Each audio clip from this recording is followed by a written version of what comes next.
बिस्मिल्लाहिर्रहमानिर्रहीम। अस्सलाम वालेकुम नाज़रीन, आप यूट्यूब चैनल देख रहे हैं। मैं इमरान खान हूँ। इमरान खान साहब ने तहरीक चलाने का कह दिया। क्या पाकिस्तान तहरीक इंसाफ तैयारी कर रही है या उसकी लीडरशिप? इमरान खान ने अभी तो नहीं कहा, काफ़ी अरसे से वो ये कह रहे हैं कि तहरीक की तैयारियाँ की जाएँ और बार बार उनका पैगाम पहुँचाया भी जाता है। तो क्या तहरीक इंसाफ की लीडरशिप उस तरह से तैयारियाँ कर रही है? तो जवाब है कि नहीं कर रही। क्यों नहीं कर रही? उसके मल्टीपल रीज़न हैं। खैबर पख्तूनख्वा के अंदर जो सूरत हाल है वो आपके सामने है। इमरान खान साहब ने कहा बजट पेश नहीं होगा, बजट पास नहीं होगा, वो दोनों चीज़ें हो गई। फिर इमरान खान साहब ने कहा कि ज़्यादा हुकूमत के साथ घुल मिल कर ना जाएँ। आपने खैबर पख्तूनख्वा के वज़ीर आला को देखा कि जिनका होटल तजावज़ात में गिराना था, जिनकी दीवारों से आगे वो नहीं बढ़ पाए, उनके साथ एक ही सोफे पर बैठे खुशगपियाँ वो लगा रहे थे। तो यहाँ पर चीज़ें नॉर्मलाइज हो रही हैं और अडियाला जेल के अंदर चीज़ें नॉर्मल बिल्कुल नहीं है। इमरान खान साहब एक डिफरेंट मूड में हैं और जो उनकी पार्टी की लीडरशिप है उनमें अक्सर लोग जो है वो अलग किस्म के मूड में हैं। अब मामला ये है कि पाकिस्तान तहरीक इंसाफ ग्राउंड पर तैयारियां नहीं कर रही। हाँ, कारकुन तैयार है या नहीं ये एक अलग बात है। आलिया हमजा जोर लगाती रहती हैं, कुछ और लोग हैं खैबर पख्तूनख्वा में भी बहुत सारे MPs MNAs हैं, वो जोर लगाते रहते हैं, लेकिन जो लीडरशिप जिसकी मैं बात कर रहा हूँ वो शायद उन चीज़ों के लिए तैयार नहीं है। सलमान अकरम राजा साहब पब्लिक के लिए पैगाम जारी करते रहते हैं और वो एक इनकलाबी किस्म की शख्सियत हैं, लेकिन उनका पॉलिटिकल जो एक तजुर्बा है वो इतना ज़्यादा नहीं है। लेकिन वो जो कहते हैं क्या वो प्रैक्टिकली उसको कर पाएंगे? ये सवालात अपनी जगह पे हैं। PTI की लीडरशिप शायद ये भरोसा किए बैठी है कि इमरान खान के नाम पे लोग खुद ही निकल आएंगे। यानी जब हम कॉल देंगे तो इमरान खान के नाम पर लोग खुद ही निकल कर बाहर आ जाएंगे। अब ये जो लीडर्स हैं पाकिस्तान तहरीक इंसाफ के, इनको अपने से ज़्यादा इमरान खान साहब की मकबूलियत और हुकूमत की बदनामी पे भरोसा है कि ये हुकूमत इतनी बदनाम हो गई है, इन्होंने लोगों के साथ इतना जुल्म और ज्यादती कर दी है कि अब लोग बाहर निकलेंगे ही निकलेंगे। लिहाजा ग्राउंड के ऊपर अगर पाकिस्तान तहरीक इंसाफ के बारे में कहा जाए कि वो तैयारियां कर रही है, तो ऐसी कोई बड़ी तैयारियां हमने देखी नहीं है। इक्का दुक्का खबरें आती हैं कि हलीम आदिल शेख साहब ने कुछ वहाँ प्लान कर दिया सिंध में, कुछ आलिया हमजा साहिबा ने दौरे किए, कोई यहाँ गई वहाँ गई। अभी वो पाकपतन भी गई थी और वहाँ पर उन्हें जो बच्चे फौत हुए उनके लवाहिकीन से मिलने नहीं दिया गया, फातह ख्वानी के लिए जाने नहीं दिया गया, बल्कि उन्होंने ये इल्ज़ाम लगाया कि जो लवाहिकीन हैं उन बच्चों के, जो बच्चे अस्पताल के अंदर जब हक हुए, उन्हें पुलिस ने अपने नरगे में ले लिया था और अपने कंट्रोल में रखा हुआ था और आलिया हमजा से नहीं मिलवाया गया। जबकि आलिया हमजा साहिबा के आसपास भी वो रिपोर्ट हो रहा था कि पुलिस ने उनको भी अपने घेरे में लिया हुआ, वो जहाँ जाते हैं उनके पीछे पीछे जाते हैं। लिहाजा हुकूमत की ज़्यादा तवज्जो गवर्नेंस पे नहीं है। हुकूमत की ज़्यादा तवज्जो इस बात पे है कि हमारी बुरी गवर्नेंस को कोई बेनकाब ना करे। ये ज़रा इसको समझें आप बात को। यही तवज्जो गवर्नेंस पे दी जा सकती है ना। हेल्थ पे तवज्जो देने की बजाय तवज्जो इस बात पे है कि हेल्थ को कोई बुरा ना कहे। मईशत पे तवज्जो देने की बजाय तवज्जो इस बात पे है कि मईशत के बारे में कोई नेगेटिव बात ना हो। सरमायाकारी पाकिस्तान में नहीं है, लॉ एंड ऑर्डर नहीं है, दहशतगर्दी है पाकिस्तान में, बेशुमार मामलात हैं, इंसानी हकूक़ की खिलाफ वर्जियाँ। इन चीज़ों को बेहतर करने की बजाय हुकूमत और एस्टेब्लिशमेंट की तवज्जो इस बात पे है कि जो इन चीज़ों की निशानदेही करता है वो गला घूंट दिया जाए, उसको रास्ते से हटा दिया जाए। अब हुकूमत ये भी दावा कर रही है कि ये जो यूट्यूब चैनल्स के ऊपर पाबंदी लगवा रहे हैं, जिन चैनल्स को ब्लॉक करने के लिए कार्रवाई की जा रही है, उनके खिलाफ क्रिमिनल कार्रवाई भी की जाए। तो करो क्रिमिनल कार्रवाई, ये को पहली दफ़ा हो रही है। ये जितना भोंडा किस्म का एक मामला ले जाके अदालत में रखा गया, तो हमें मौका ही नहीं मिला अदालत आने का। ये कहीं हमें मौका मिल जाता अदालत में सबूत लेकर आने का या आकर ये चीज़ें देखने का, तो हम देख लेते कि ये अब्बास शाह साहब कैसे ये ऑर्डर देते। ये तो चुप कीते, इन्होंने किसी को भी नोटिस किए बगैर ये कार्रवाई डाल दी है। वो इतनी अंधेर नगरी तो नहीं है। साबित करो पहले कि गद्दारियां हुई हैं, बगावतें हुई हैं, पहले साबित करो भाई। अगर हम जुर्म को जुर्म कह रहे हैं, कत्ल को कत्ल कह रहे हैं, खून को खून कह रहे हैं, जबर को जबर कह रहे हैं, इंसानी हकूक़ की पामालियों के खिलाफ आवाज़ उठा रहे हैं, अगर हम चादर और चार दीवारी के तकद्दुस की पामाली की निशानदेही कर रहे हैं, तो ये कहां से गलत खबर हो गई या इसमें मुल्क के खिलाफ कौन सी साजिश हो गई? ये तो हमें मौका नहीं मिला। और अभी हम सब लोग जा रहे हैं अदालतों में, 27 के 27 लोग जा रहे हैं, बाकी लोग भी जाएंगे। तो इस तरह के तो पहले मेरे ख्याल में मेरे जाती मेरे ऊपर 2 दर्जन से ज्यादा मुकदमे इन्हीं चीजों के हैं। ये बगावतें, गद्दारियां, जी मैंने फौज को उकसा दिया, जी मैंने वो दहशतगर्दी करवा दी, मैंने कौम को लड़ा दिया, मैंने नफसा नफसी फैलवा दी, पता नहीं इस किस्म की बातें जो ये पहले भी मेरे पे एलिगेशन लगाते रहे, वो यही लगाते रहे। इनके प्रोसिक्यूशन के वकील वहां खड़े होकर चीखते रहे अदालतों में और जब जज उन्हें कहता था दिखाओ वो वीडियो जिसमें आपको लगता है कि इमरान रियाज ने ये किया, वो वीडियो चलाते थे और जज हंसना शुरू कर देते थे। जज कहते थे जो आपने एलिगेशन लगाया वो तो इस वीडियो के साथ मैच ही नहीं कर रहा, और कुछ दिखाएं। तो ये वकील अपनी बगलें झांक रहे होते थे। ऐसी इनकी लितरॉल हुई है इन लोगों की, प्रोसिक्यूशन की वहां पे हुकूमत की। और सारे मुकदमात में अल्हम्दुलिल्लाह मैं बाइज्जत बरी हुआ, बल्कि सदीक जान भी बाइज्जत बरी हुआ। समी इब्राहिम साहब हैं, अरशद शरीफ साहब हैं, उनके खिलाफ ये कुछ साबित नहीं कर सके, वो अब शहीद हो गए, लेकिन उनके खिलाफ ये कोई टके की चीज साबित नहीं कर सकी। किसी एक सहाफी को भी ये साबित नहीं हो। सहाफी क्या यार जो आपके इस तरह नर्रे में आ जाए। हम जो कहते हैं आइन और कानून के ऑर्बिट के अंदर रहकर कहते हैं। अगर कानून हमें पकड़ सकता होता तो हमें जबरी तौर पे लापता करने की जरूरत ही नहीं पड़ती। अब इसके ऊपर जो है सहाफती तंजीमों की तरफ से भी रद्द-ए-अमल आया है, और एक रद्द-ए-अमल जो है वो पाकिस्तान तहरीक इंसाफ का है, और press association of supreme court ने भी इसकी मजम्मत की है। Press association of supreme court ने नेशनल साइबर क्राइम एजेंसी की जानिब से यकतरफा और खुफिया तौर पर जारी इंक्वायरी और इसके नतीजे में सहाफ़ियों को हक़ समाअत दिए बगैर, यानी सुना ही नहीं, सहाफ़ियों को बुलाया ही नहीं, इनके मुआशी कत्ल पर मबनी फैसले की शदीद मजम्मत करते हुए चीफ जस्टिस पाकिस्तान से नोटिस लेने का मुतालबा किया है कि यकतरफा अदालती फैसले को फौरी वापस लेने के लिए इकदाम किए जाएं। इंसाफ का बुनियादी तकाजा है कि किसी को हक़ समाअत दिए बगैर उसके खिलाफ कोई फैसला नहीं दिया जा सकता। जुडिशल मजिस्ट्रेट का फैसला शफाफ ट्रायल के बुनियादी हक के मुकम्मल बरखिलाफ है। प्रेस एसोसिएशन हुकूमत से मुतालबा करती है कि मजीद किसी सहाफ़ी के खिलाफ अगर कोई इंक्वायरी ज़ेर इल्तवा है तो उन्हें सामने लाया जाए ताकि वो अपना कानूनी हक इस्तेमाल कर सकें। तो नाज़रीन ये बिल्कुल फेयर बात है ना कि अगर किसी ने कुछ गलत किया है, गैर कानूनी या गैर आईनी किया है, आप लाएं और कानून के मुताबिक कार्रवाई करें। हमें अदालतों में बुलाएं, हमारे वकील जाएंगे, हमें बुलाएं, बुलाकर पूछें कि जनाब आपने ये कहा, हम साबित करेंगे हमने ये कहा और क्यों कहा, और जो बात की है उसके फैक्ट्स आपके सामने रखेंगे। नहीं कर पाएंगे तो आप सजा दें। इससे पहले भी यही हुआ। 30 मरतबा मैं अदालतों में गया हूं, मुकदमों में, 30 मुकदमों में, और सब में अल्हम्दुलिल्लाह ज्यादातर में बाइज्जत बरी हूं, या जमानतें मेरी कंफर्म है। 90% बाइज्जत बरी हूं मैं, और बाकी सारे सहाफी भी ऐसे ही हुए, 100% बाइज्जत बरी हुए हैं सहाफी। मेरे तो मुकदमे ज्यादा हैं, इसलिए कुछ थोड़े से पेंडिंग है, और वो भी इंशाल्लाह मैं निपटा लूंगा जल्दी। तो ये एक तो मजम्मत आ गई, पीटीआई ने भी मजम्मत की है जनाब, इसकी अपोजिशन जमात, एक ही जमात ने मजम्मत की है। और हम ये बात याद रखेंगे कि कोई और सियासी जमात इस बारे में बोलने में नाकाम रही, हालांकि वो इसका हिस्सा बन गए ना। तो शेख वकास अकरम ने इसके ऊपर ट्वीट किया पीटीआई की जानिब से कि पाकिस्तान तहरीक इंसाफ की जानिब से शदीद रद्द-ए-अमल का इजहार, गैर कानूनी बंदिश के खिलाफ पाकिस्तान और अमरीका समेत तमाम मुतअल्लिका कानूनी फोरम्स पर भरपूर मुज़ामत का ऐलान। चीफ जस्टिस ऑफ पाकिस्तान से बुनियादी आइनी हकूक गसब करके पाकिस्तान को रिपब्लिक से अंधी बहरी आमरीत और सफाक शहनशाहियत में बदलने के मकरू अमल में अदलिया के अफसोसनाक किरदार के फौरी नोटिस की इस्तदा। चीफ जस्टिस नोटिस लिए क्या कर रही है अदलिया। वैसे ये जज साहब को बुला के चीफ जस्टिस पूछे तो सही कि यार आपने ये किया क्या है, 27 बंदों के चैनल पे पाबंदी लगाने के लिए आपने ऑर्डर जारी कर दिया, आप मुतमईन हो गए, उन 27 में से किसी एक को भी बुलाकर आपने नहीं सुना। यानी ऐसे कैसे हो सकता है, ये तो कोई अदालती नज़ीर ही नहीं है इस तरह की। तो ये चीफ जस्टिस को बुलाकर देखना चाहिए और पूछना चाहिए कि ये क्या हो रहा है। रियासती मशीनरी पूरी बेबाकी और आज़ादी से पाकिस्तान में इजहार की आज़ादियों को जिंदा दरगोर करने में मसरूफ है। इमरान खान की तस्वीर और तहरीर और तकरीर पर पाबंदियाँ है, सहाफ़ी जिला वतन हो रहे हैं, शहीद अरशद शरीफ बेईमाना कत्ल हुआ उनका, टीवी चैनलों पे सहाफ़ियों को निकाल दिया गया। ये आज़ादी इज़हार राय पे बड़ा हमला है। अब उन्होंने बाकी तफसीलात सारी बताई है, लेकिन पाकिस्तान तहरीक इंसाफ वाहिद जमात है जिसने इसकी मजम्मत की है।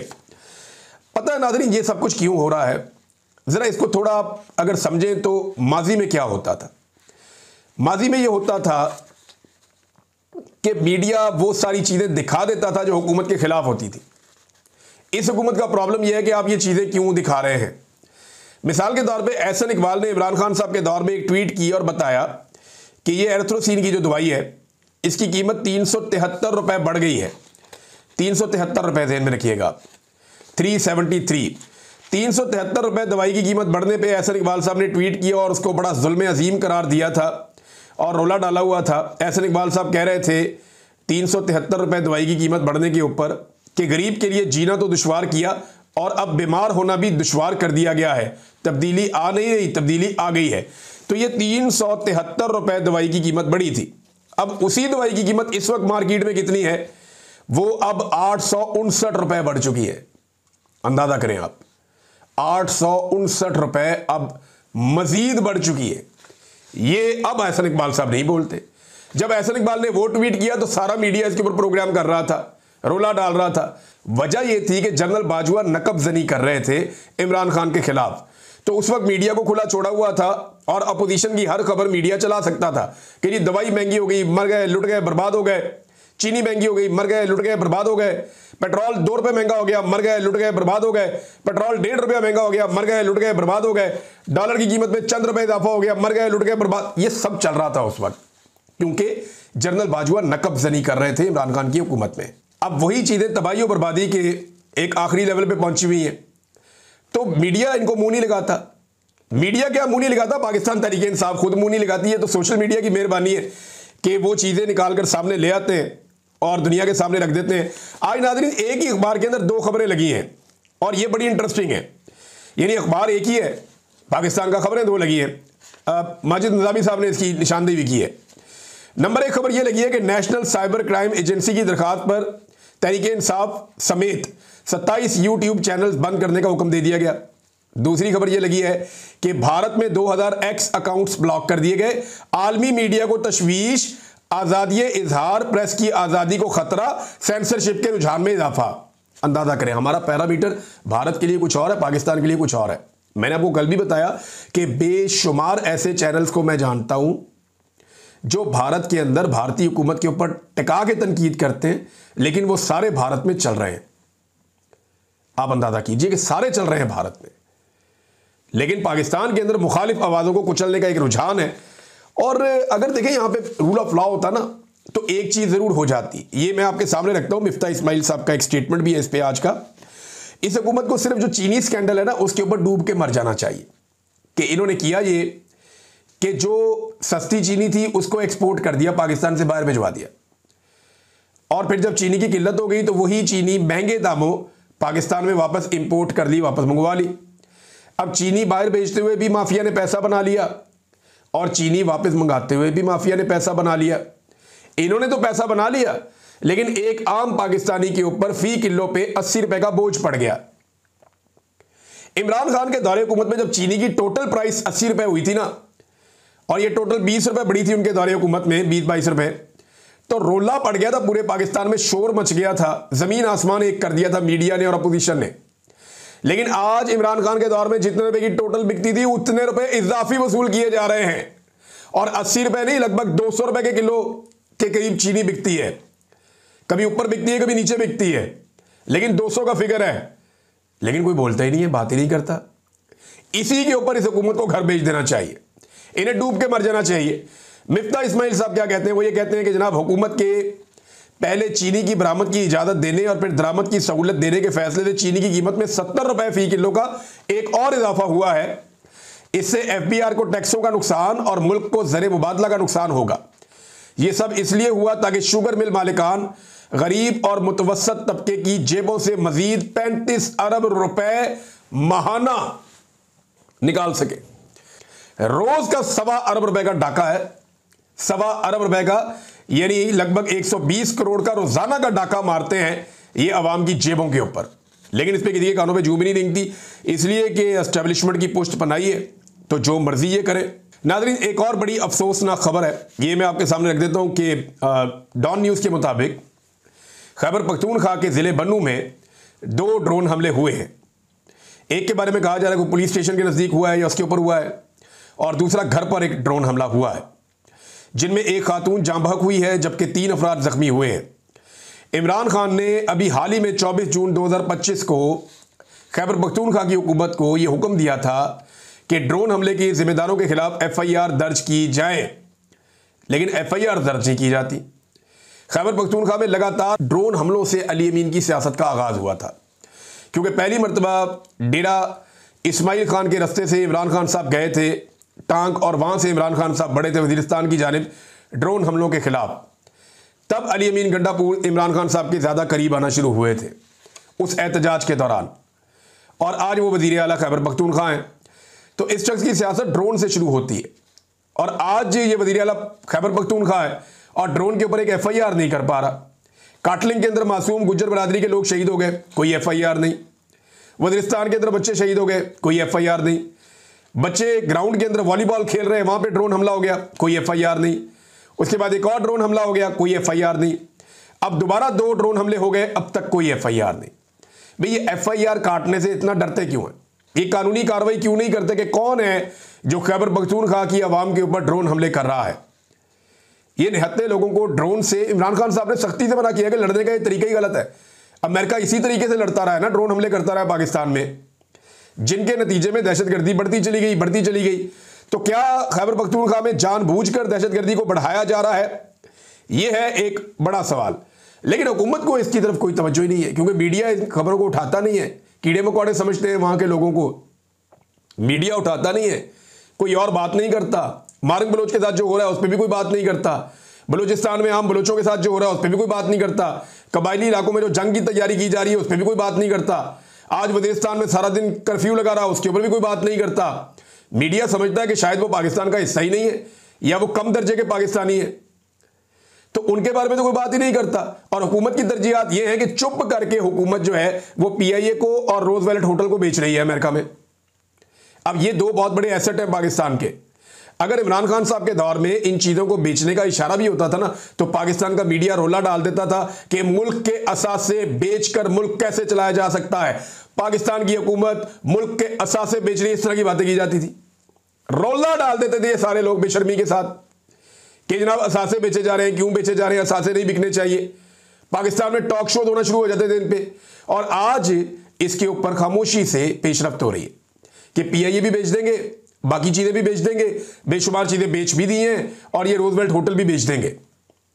हालांकि यहां पे बहुत सारी दीगर ऑप्शन मौजूद थी, लेकिन ये बेच रहे हैं।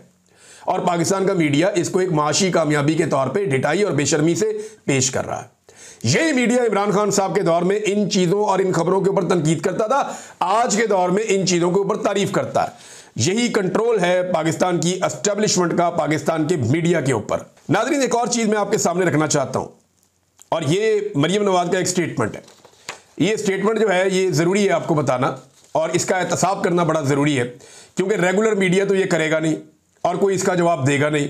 तो यहां हम आपको जवाब दे देते हैं कि टिकटॉकर वज़ीर आला ने ये एक पैगाम जारी किया। उन्होंने कहा जी कि फातिमा जिन्ना को बतौर खातून मैं रोल मॉडल समझती हूं। तो जरा फैक्ट ठीक कर दें, जरा चले फैक्ट ठीक करते हैं। फातिमा जिन्ना ने 10 खरब का कोई स्कैंडल नहीं पाया। कौम के 10 खरब के साथ फातिमा जिन्ना ने कुछ नहीं किया। दूसरा, फातिमा जिन्ना का मुकाबला उस वक्त के फील्ड मार्शल के साथ था, और मरियम नवाज इन्हें फातिमा जिन्ना का नाम दिया है। अहमद फरहाद साहब ने, शायर भी हैं, सहाफ़ी भी हैं, उन्होंने कहा जी खातिमा जिन्ना है, फातिमा जिन्ना नहीं है, खातिमा, क्योंकि जिन्ना के नाम का इन्होंने खातिमा किया थोड़े दिन पहले एक जगह से। तो फातिमा जिन्ना का मुकाबला उस वक्त के फील्ड मार्शल से था, और खातिमा जिन्ना का मुकाबला इस वक्त फील्ड मार्शल की खुशामद में है। फातिमा जिन्ना ने फील्ड मार्शल का सियासत की फील्ड में मुकाबला किया था, और खातिमा जिन्ना ने पॉलिश की फील्ड में मुकाबला किया है। और क्या मुकाबला किया है कि इनकी गर्द को भी कोई छू नहीं पा रहा है, बहुत दूर निकल गई। फातिमा जिन्ना ने अपने भाई कायदे आज़म मोहम्मद अली जिन्ना के नाम की लाज रखी थी, जबकि खातिमा जिन्ना ने फातिमा जिन्ना के भाई का नाम मिटाकर अपना नाम चिपका दिया है। यह है हकीकत। यानी जो नाम इनको नजर आता है ये उठा के अपने खाते डाल लेते हैं, जो अच्छी चीज है उठा के अपने खाते डाल लेते हैं, हर बुरी चीज उठा के इमरान खान के। ये तो मुझे ऐसा लगता है एक दिन कहेंगे जितनी जंगें अजीम हुई ना, पहली और दूसरी दोनों इमरान खान की वजह से हुई हैं। और ये कोई भी गंद मारेंगे, कल को इल्जाम इमरान खान पे लगाएंगे कि हम इमरान खान से डरे हुए थे, हम बड़े खौफजदा थे, हमें लगता था कि इमरान खान आ जाएगा, इसलिए हमने वो सारे गंदे काम किए जो हमें नहीं करने चाहिए थे। एक स्टेटमेंट मोहसिन नकवी ने दिया, जाते जाते आपके सामने मैं जिक्र कर दूं। मोहसिन नकवी ने कहा जी भिखारी माफिया ने मुल्क का इमेज तबाह कर दिया। क्या कहा? मोहसिन नकवी ने कहा कि भिखारी माफिया ने मुल्क का इमेज तबाह कर दिया। अब यही बात अगर हम करें तो हमारे पे पर्चे हो जाते हैं, गौर कीजिएगा। अब तक के लिए इतना ही, अपना ख्याल रखिएगा, अपने इस चैनल का भी। अल्लाह हाफिज़।